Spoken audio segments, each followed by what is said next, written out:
Hey guys, I'm JanetOnOccasion, and today we are traipsing about the I forgot what Space Hulk's called. Good start. Whatever it's called. We're on a Space Hulk. It sucks. We just found Brother Ordis in a wall, which was bad. It was fatal. It was a fatal being in a wall injury, a wall-based injury. From a teleportarium malfunction. It happens to us all. I'm sure we've all been there. We've all lost loved ones to teleportarium malfunctions. But let's not dwell on it, because well, we've got Xenos to purge. So, you know, there is that. So, with that, let's crack on. So, we've done this already. We've read this. We read this last episode. So let's move on. So, which of your fellow Imperial fists do you want to try and track down first? So yes, we did pick up where the other guys were on the last episode, but they're all in different directions. They all appeared in different places. Also, Valerius is missing. We don't see him on our Auspex or whatever. So Brother Kale, Epostolari Radamus, or Brother Baratheon. I'm going to go with Brother Baratheon because I like saying that, and I don't like saying Epostolari Radamus. So I'm going to go with Baratheon. Brother Baratheon's signal remains strong as you force a path through the derelict, scrambling over fallen Cyclopean statuary, crossing the yawning gulf of an inert plasma drive by means of a twisted girder that is as long as a Titan is tall. Titans are very tall. I'm here to add context, you see. Yeah. It's useful. And scaling the corrosion-pitted face of a Prometheum tanker's hull until you at last find yourself walking along a processional avenue. It is wide enough for 2 Lehman Russ tanks to pass along abreast, and is lined with obelisks that appear to be cut from a strange black stone that seem to glow with an inner green luminescence. Okay, I wasn't even totally sure that Necrons could turn up in Space Hulks, but I guess anything could, right? They have ships, and they could have, you know, derelicts, and, you know, say their warp drive goes offline. Is that a thing that happens? Does the Millennium Falcon have similar problems to the problems of people, you know, spacefarers in Warhammer? Maybe. But, yeah, they have a habit of being immortal, soulless machines, so I guess any of their ships do get stuck, you know, crash into something. They're going to be there forever, so I get it. I guess that makes sense. It just, you know, all Space Hulk games are based on, well, the game Space Hulk, which existed before Necrons were a thing. So, really, I just think of Tyranids for the most part. But, anyway. So, being a mighty Terminator Space Marine of the Imperial Fist chapter, you do not feel fear, but you have to admit to a certain amount of trepidation as you approach the yawning portal at the end of the avenue. It is carved from the same gleaming stone as the obelisks, and for some reason reminds you of one of those sepulchre worlds of the Imperium you have visited. But it is not the alien material from which the gateway is formed that unsettles you the most, nor the fact that the portal appears large enough to admit a god. It is the fact that held within it, in defiance of gravity, is a pool of liquid, its rippling surface scattering the light from your suit's searchlight across the canyon of the processional avenue. This is cool. Your Auspex return starts to crackle and falter, no doubt thanks to being so close to the gravitic distortion caused by the pool. Thanks to memories implanted by the indoctrination machines aboard the Phalanx, you know that you are standing at the entrance to a tomb ship of the Necrontyr, a race of beings, ancient beyond reckoning, who were once the indisputed rulers of the galaxy. And yet, as far as you can tell, although your Auspex is malfunctioning more and more by the second, Brother Baratheon lies somewhere within. So, do we want to attempt to pass through the portal pool and see where it takes me, or turn back now while I still can before Brother Baratheon's fate becomes my own? No, YOLO. Or Space YOLO, I suppose. You take a step towards the shimmering portal, and then pause, taking a moment to compose yourself, getting the creases out of your Terminator armor. I added that bit. When you are ready with your very next step, you pass through it. Your suit's auto-senses scream with static distortion, and you feel inexplicable frozen inexplicably frozen, right down to the marrow in your bones. And then you emerge on the other side of the quicksilver pool. But where are you? The chamber appears to be made of the same black mineral as the processional avenue. However, set into the green-tinged obsidian are the geometric patterns of gold and silver filigree circuitry. The alien sigils and hieroglyphs are everywhere, running in long strings as if in mockery of the binaric language of the tech priests of Mars, even though you know this strange script predates that of almost any other civilization in the galaxy by tens of millions of years. You check your raw specs again, but whatever it was that was interfering with its signal before is persisting now that you are inside the sepulchral tomb ship. The runes demarcating the positions of your fellow battle brothers throughout the derelict have been wiped from the scanner. You do what you can to appease the device's vexed machine spirit, and before it cuts out altogether, one final scan locates 10 nodal points. These are connected by a maze of passageways, but just before your Auspex dies altogether, the position of several of these seem to shift and change, as if the laws of time and space inside this Necrontyr vessel do not mean what they do in the physical universe. Curiously, but fortuitously, your helm's internal compass is still operational, as if some massive electrical force is creating its own magnetic field, by means of which you will be able to navigate your way through the tomb ship.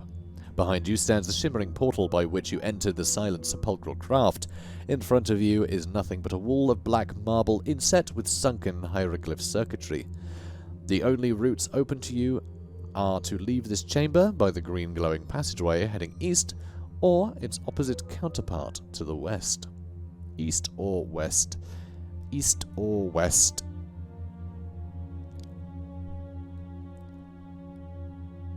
East to the beast, west is best.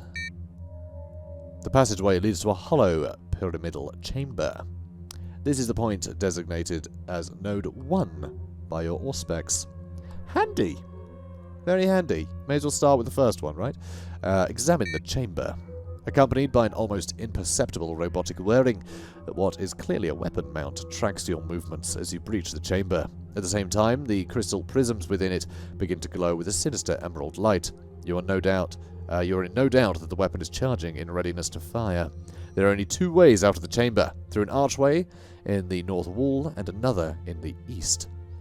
Try to take out the alien weapon at range, or leave the chamber as quickly as possible. Let's mess it up. Even as you fix your weapon in your sights, it fires a burst of lethal emerald energy at you. Caught directly within the... Oh, we're dead. I know, I shouldn't have skipped ahead like that. My mind wandered. Caught directly within the beam of a Gorse Flux arc that would not be out of place mounted on a Necron monolith, which is big, I think. First, your armor and then your enhanced flesh is stripped away, one layer of molecules at a time, as everything that makes you, you, is broken down into its constituent atoms. In a matter of seconds, your adventure is at an end. Oh no! Let's try that again then. What happens if I hit play? To start again? Maybe.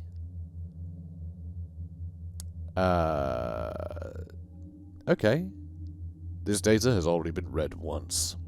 Select difficulty. So, yeah, same thing. Actually, I never read this, did I? Actually, I skipped it by accident because I picked a difficulty. You are Brother Nabor, Space Marine of the Imperial Fist chapter. No, I did read this one, actually. I did read this one. Let's see. Throw the vigil to camp before... Okay, yeah, okay. And difficulty setting. Before you begin... Yeah, okay, so we'll go difficulty setting, and this is what I didn't read. So it just said the different difficulties. I see. Okay, we're going to go with Astartes, I think. Let's see, Astartes. You are an Adeptus Astartes. Oh, so it's actually changed what we are. You are a veteran space marine of the highest order. You have been involved in many campaigns.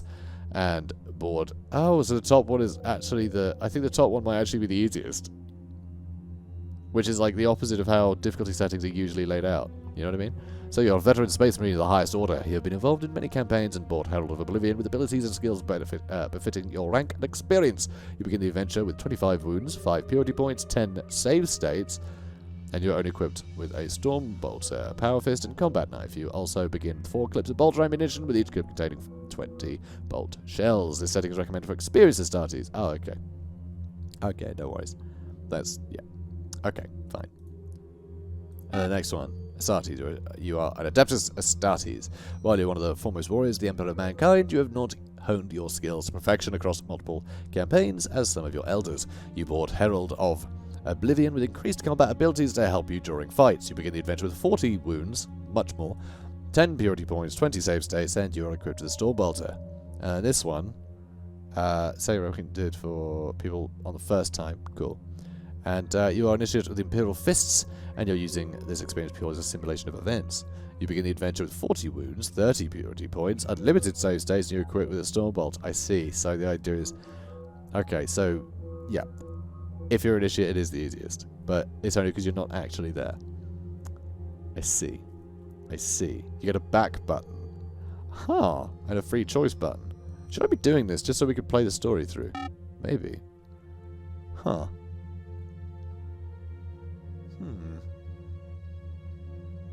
And you can heal at any time. Yeah, that's just story mode, basically. I go through one more time as Astartes, and then we will put it story mode, basically, just so we can just enjoy the story. Because I'm playing for the story, not for any particular challenge, you know what I mean? So, we'll go Astartes one more time, though. Because that's what we picked before. So, skip intro? Yeah. Okay, so... Do I do the same thing as I did last time? Or do I do it differently? This is what happens when you're not in story mode. Now we suddenly got an alternate dimension to worry about, which is a bit different. Anyway, tell you what, let's get clear this time and see what happens.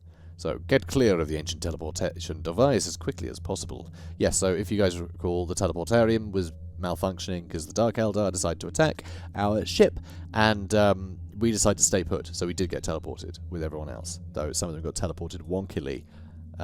And all over the place. But this time, we might just not get teleported and fight the Dark Eldar instead.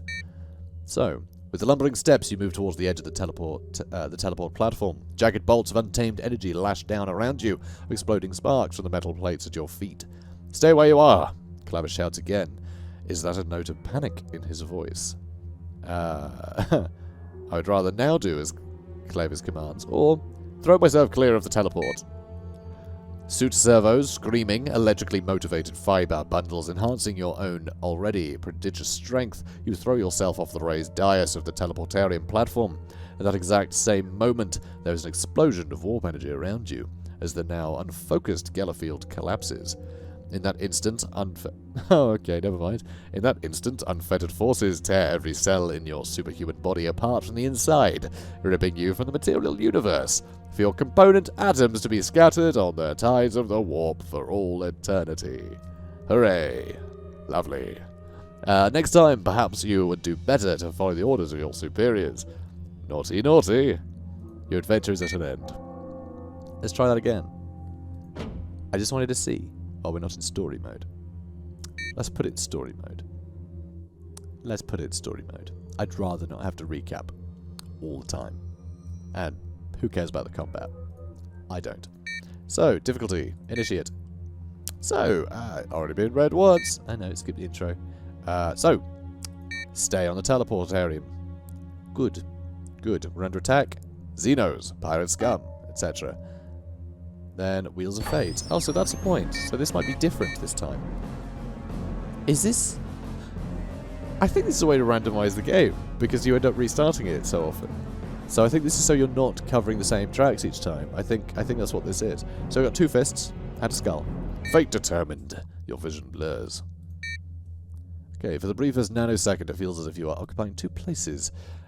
Yeah, that's what I thought it would be. Ooh, is it the same? It seems the same, actually. This does seem the same. But let's get into it. So, for the briefest nanosecond, it feels as if you are occupying 2 places in time and space, as untrammeled forces, the like of which would kill a lesser being, assault your gene-enhanced physiology. The searing light of the teleport abruptly vanishes, and you find yourself in darkness. Your eyes and the techno-senses of your tactical dreadnought armor taking precious seconds to compensate. Suddenly, your senses are assaulted by the clatter of chitin on metal deck plates and a sibilant hissing as bone-white and entrails purple shapes emerge from the murk.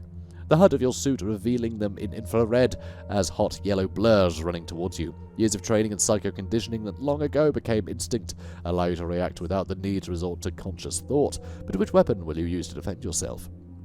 I imagine you can use the bolter. Even though your speed of your reactions outstrip those of any mortal warrior, you are still not fast enough to beat the preternatural, preternatural speed of the creatures assaulting you. I kind of figured that because they're charging right at us, so, you know, just kill them. Anyway, but still, I wanted to see. I'm curious. So, beat the preternatural speed of the creatures assaulting you. Before you can even pull your finger tight on the trigger of your Stormbolter, the multi-armed monstrosities are on you. As one of the slavering monsters knocks your weapon aside and then lashes at the exposed midriff of your armor. It is as if you are watching the scene from outside of yourself as unbelievably the obsidian talons of the hissing monstrosities gouge their way through your chest plate, delivering a savage wound to your augmented flesh beneath. You lose 2 wounds. Battling the Genestealer clear, with your power fist you engage the snarling brood in close combat, and now we have to fight 3 of them this time. Fair enough. They're a back button. What's free choice? No idea. But anyway, let's go back. You sure to go back a step? Yeah. This is so cheaty. But hey, a story, who cares? So, let's do what we did originally. And then, we can just skip it. Alright. Done it before. Cool. So, the Genestealers are dead, their alien viscera, etc, etc, etc. We didn't fight the Broodlord last time. And now I want to do that. This is the problem with this kind of thing. The story's not going to be, you know, it's not going to... It's fine. I'm going to hunt down this Genestealer's Broodlord. Okay, that's what I'm doing this time. So, now we're in new territory. So, now we can just get into the story. I don't have to keep going, ooh, I can skip things, or whatever. We can get into it. So, surmising that the Genestealers you encountered were heading away from their brood nest, having been sent out following the brood mind's sensing of your arrival aboard the Hulk, you retrace their clawed steps along the twisting metal corridors of the ancient wreck. Your journey takes you deeper and deeper into the ship, which is clearly of Imperial design. Your mind starts to wander, and you wonder what fate befell the crew of the vessel. Whether they were long dead before the Genestealers colonized their craft, or whether the alien infestation was the result of an insidious takeover. You do not encounter any other Genestealers as you progress deeper into the ship, with nothing showing up on your specs to alert you to the skulking presence of more of the alien infiltrators either. You come at last to the sealed circular bulkhead door. As you approach, the hatch remains stubbornly closed. The machine spirit that operates it is doubtless dormant, after so many years lost in the warp. You might even have departed to be with the Omnisire long ago. This leaves you with 2 options. If you're going to pass beyond the bulkhead, you are either going to have to try to rouse the slumbering machine spirit or force your way through. So, should we try waking the machine spirit? Use my power fist to tear the hatch from its hinges, or give up on the Broodlord and start searching for the squad? Let's use the power fist, I think. Because that's dope. No.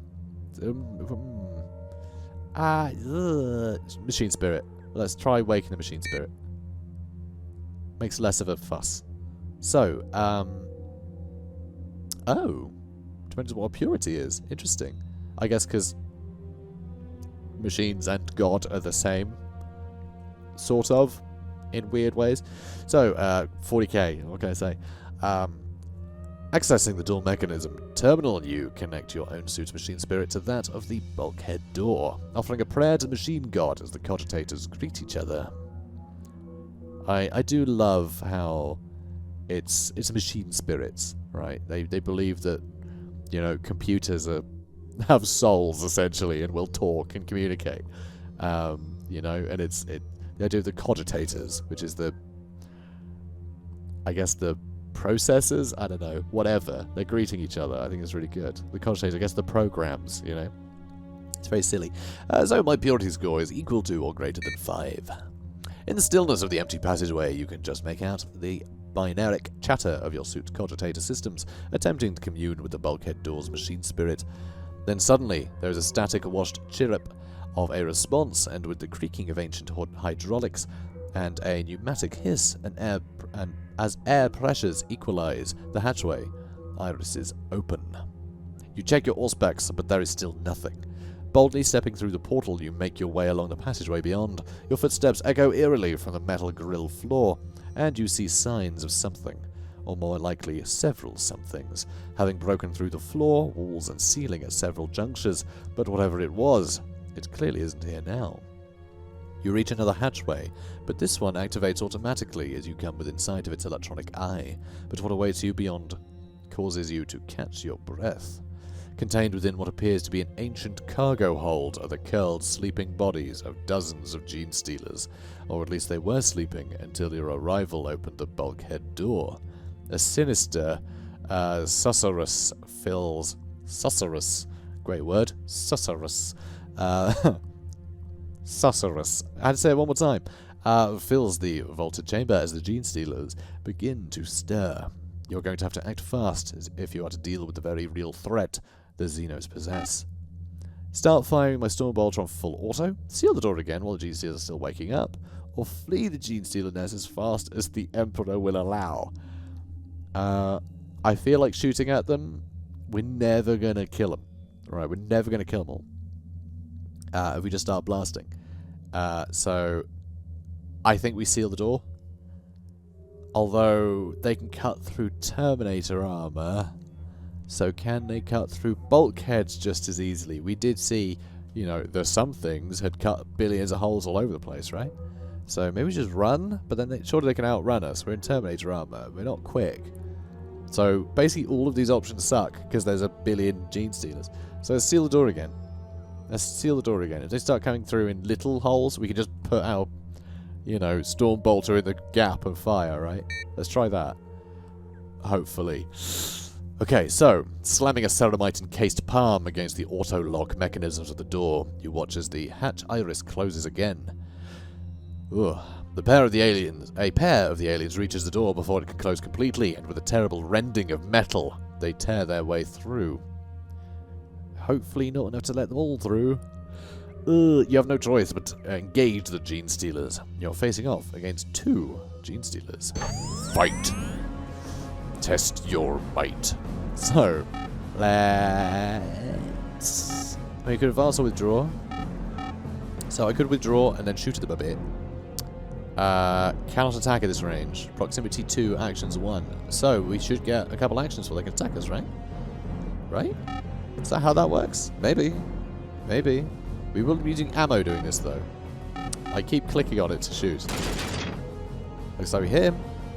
Let's do it again. As a glance, fine. Keep giving it a go. And yeah, okay, it takes a long time to get through the shots. I have a feeling there'll be some, like, story events that'll just eat through this. So they can't attack at this range, and they only have 1 action, so... Pew pew pew. Pew pew. Pew pew. That's 1 dead. Alright, and now that he's closing in, I say we just tear him a new one. Glance. Miss. Come on. Crit. Oh, he survived! He missed this though, no worries. Boop. There's another crit. Victory. Slamming a ceramite-encased palm. We've done that. Done that. Victory! Your Stormbolt are hot in your hand, your power fist dripping with alien blood. You regard the ragged corpses of the Gene Stealers now littering the deck plates at your feet, but there isn't a moment to rest before you find yourself under attack again. Charging towards you, hissing and screaming with alien fury, is a huge Gene Stealer, armed with a pair of deadly, scything talons. Its upper body is protected by thick, overlapping plates of purple-black chitinous armor. A bright pink tongue, like a writhing worm, darts from between its jaws, tasting the air, while the obsidian glimmer in its eyes speaks of a malign, alien intelligence. The creature is accompanied by a pair of its pure strain kin. You have no choice but to take them all on at the same time. You're facing off against a Broodlord and 2 Gene Stealers. If you kill the Broodlord outright, any remaining Gene Stealers will also die from the trauma of the psychic shot delivered to them by the death of the Broodmind Nexus creature. Ooh. Fight. So, proximity 4. He does have 2 actions, but these are just as far away and take ages to get to us. So for that reason alone, let's just keep blasting the Broodlord. He's got 12 wounds. We can do 2 wounds per hit. He's got 2 actions, so... I mean, it does say there's a limit to how many times we can withdraw, but he's going to get here before his Gene Stealer friends. So I think we can just smash it. Okay. Also, look at how my hand disappears. This is how the teleportarium works, you see? See that? Amazing, right? You don't realise this, but it's actually in my fridge now. It's actually in my fridge. Look, look, look, see? Amazing, huh? It's magic. Teleportarium, baby. Also, I'm prepared for this. Unbranded. Yeah. Although this isn't the BBC. So, who cares if it's branded? But, whatever. Right, let's, shoot guy. Let's shoot guy. Oh wow, did we hit him? We did hit him. My word. Excellent. Missed that, though. Hello. Go away. Yeah, he's still coming. He's still coming. Eep. Alright, cool. You there. Broodlord. Still rubbish chances to hit, sadly. I might focus, actually. Up to 42. Still not great. Still not great. Whoops. Miss. Glance. Better than nothing. Actually, he's still got 8 wounds, so... Never mind. Hey, mate. So these guys are still 2 away. So what we could do is actually attack it with the Power Fist, then move back twice. It's only 33% chance to hit, though. It's real trash. Got a glance. Did nothing. Did nothing. And he's got 50% chance to deal a wound. We have 40 wounds, though, but this is the start of the game. So, you know. And this is travelling up. So we got a chance to do like a mega attack. Probably. Oh, we can't withdraw. We can't withdraw. Jeez. Alright, let's just keep smashing him. Crit. 4 wounds. And these guys, it's still going to be 2 turns before they can attack. Sadly, he hit me. Only 1 wound, though. I only got 1 wound. So that's pretty good. That's pretty good. Ooh, happy with that. Alright, let's just keep trying to smash him. Whoops. Let's keep trying to smash him. That's a glance. That's a miss. And that was a hit. So these guys still can't attack. So he's going to attack once. Got a glance, did no damage. Our armor managed to... Yep, our armor managed to deflect it twice. And now we have to kill him. Or else these guys will all get attacks. It's going to be very costly. So, miss.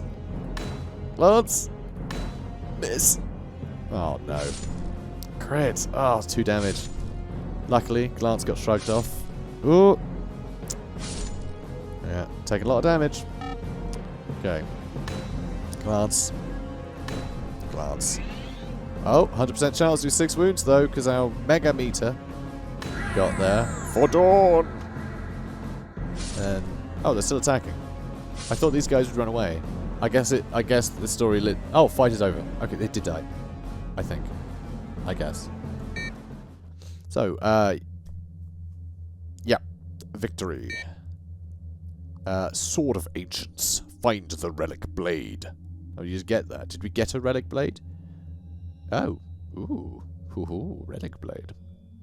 You have defeated the Broodlord and eradicated its nest. Even if there are any survivors, they will be forced into instinctive hibernation, and the threat they pose to any Imperial world dramatically reduced. Gain 2 purity. You did good.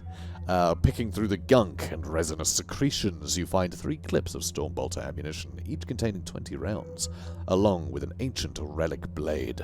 Do you take the ancient relic blade? Yeah. Obviously. Current weapon, we have no heavy weapon, so yeah. Duh. Take the relic blade. With the threat posed by the Gene Stealers gone, you set out to find what happened to Sergeant Valerius and the rest of Squad Scipio. Return to the teleportation location. Okay, returning to the place where you arrived after being teleported aboard the conglomeration of warp-lost vessels and asteroids that form the Herald of Oblivion, you scan again for your battle brothers' life signs. The Allspecs comes back negative. Either they didn't teleport to the same location as you, or they have since set off on their mission. Where we at? Oh, okay, good. I was thinking, hang on, I've probably been doing this for another hour or something. I'm trying to do like half-hour episodes. So, you know, I think we'll just find... We'll get back to where we were, probably. And then give it a miss. Give it a miss, call it a day. Yeah. Anyway. So the Allspex comes back negative. Either way, they didn't teleport to the same location as you, or they have since set off on their mission, believing you to have been lost when the teleportarium malfunctioned. Assessing your helm comm, you try to contact the Shield of Dawn, but all you hear in return is the hiss of static and the sound of distant explosions before it cuts out altogether. Something's blocking the signal. For the time being, at least, you're on your own. It seems likely that there is something about the construction of the vessel you're currently in that is preventing your Auspex from completing long-range scans. Perhaps a leaking fusion reactor or a radioactive mineral deposit in an asteroid bound to the craft somewhere nearby. You are able, however, to accomplish a three-dimensional scan of the internals of the rogue trader vessel you are currently in, which in turn enables you to locate a way out. Half an hour later, you emerge from the rogue trader vessel through what was once an airlock into an echoing pitch-black space. Activating your suit's searchlight, its beam pierces the gloom to reveal that you are standing inside what appears to be a vast, rocky cavern. Suddenly, a designated marker tag flashes into being on the HUD, accompanied by a chiming alert. It only takes the Auspex machine spirit a moment to flag it as being... Come on. Being that of Apothecary Ordis. Your Auspex currently isn't picking up any life signs for any other members of Squad Scipio, but they might be just out of range. You try your helm comm and hear nothing but static. According to your Auspex, Brother Ordis cannot be more than 100 meters away from your current position, but you don't know what obstacles you might have to cross to reach him. You could of course attempt to boost the gain on your Auspex in order to carry out a more thorough survey of the area. Now, get there. The route you take to find the Apothecary leads you across the cavernous heart of the trapped asteroid to the point where the blunt nose of another vessel... I'm just going to skip this, actually. I'm just going to skip all this. We've read all this, you know. Go back to the last episode if you want to recap. So, boop, boop, boop. Enter the clandestine code. So, gain 2 purity. And yeah, we took his what are they called? Progenoids. Ugh. So there is okay, where are we at? I think this is where we ended the first episode. Wow, we're at the end of the second episode, and we've got to where we were at the end of the first episode. I suck at this. Anyway, there's nothing more you can do for Brother Ordis, and so are forced to leave his body locked within the very fabric of the bulkhead. However, you are able to retrieve 3 clips of bolter rounds that are in the Apothecary's possession. Each clip has 20 shots. However, you are, as you progress further through the bulk cargo hauler, following the only viable path open to you, your helm Auspex begins to bleep and chirrup with activity. Overlaying the information it is picking up on your helmet's HUD, a wireframe 3D scan of the Hulk appears first. On top of this, then appears the target markers indicating your battle brother's life signs.